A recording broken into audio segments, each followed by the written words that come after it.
Welcome back. We join Mike Eppel standing by at his Skype studio. Mike just having a little bit of technical issues here. Now all of a sudden my laptop decides it doesn't want to work. So I typically have all of your business topics in front of me. I do not today. If you hit it, it'll fix it. Just hit it with something. Pretty sure the bosses are watching and that's a bad idea. Probably not a good idea. I'll just do this. There we go. I'm closing it up. IT wizard. Good morning. How are you? Aside from all that, how It's a day. It's a day. Yeah, I'm doing all right. It's Tuesday. It's my best day of the week. It's your favorite. It's the Eppel day. Happy Tuesday to you, my friend. Thank you. Thank you. Yes. I was just going to say, where shall we begin with our friend Elon Musk?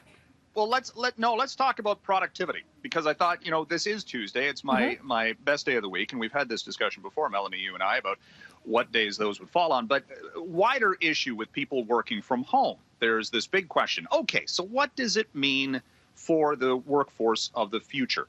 Are people, getting as much work done because they're working from the home office as they were going into the city? And a study indicates that since the shift to the work from home environment, the drop in productivity, which is a key measure of economic performance, has declined by 1%.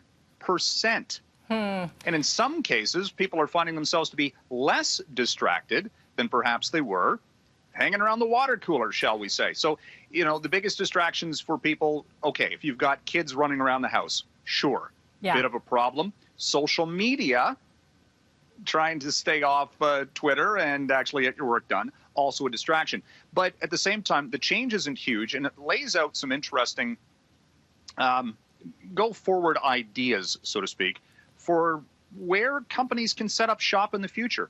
Do they have to be in a big city? Everybody thinks that companies have to congregate inside a metropolis. Could you see, though, companies saying, yeah, we don't have to be in the biggest cities. We can spread out a little bit, go to smaller centers, kind of, back from the past. I mean, Peterborough used to have all sorts of head offices back in the day. Doesn't anymore so much. Could that be a trend? Because you don't necessarily have to have everybody coming in and dealing with commuter strife and traffic and everything else.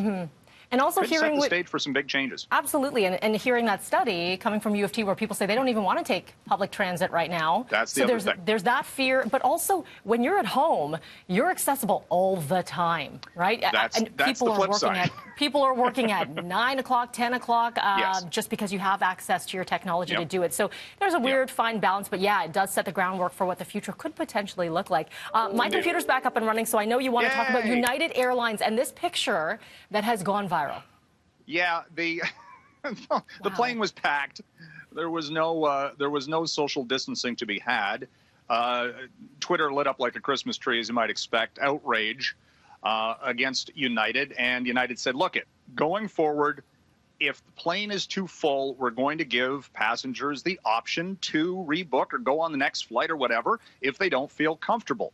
Or should airlines just say, "Okay, the seat in the middle for the time being is empty, no questions asked, keep people separate"? How much, though, can you be socially distant on an aircraft anyway when you're getting on and off the plane? We've seen there's pictures of people lining up to disembark the aircraft after landing. So, they say within the plane itself, the air filtration system is actually cleaner than what you might have elsewhere. So until we get some more actual hard data about how much of a risk it is for the spreading of the virus on an aircraft, people are going to be uncertain. And airlines, any company that has to deal with crowds in a confined space, is going to have to deal with how to figure out how to keep people apart. And then if they don't, dealing, of course, with the social media outrage to follow. All of the backlash, yes. We teased it just before break, so we've got time to talk Elon Musk as our final topic here.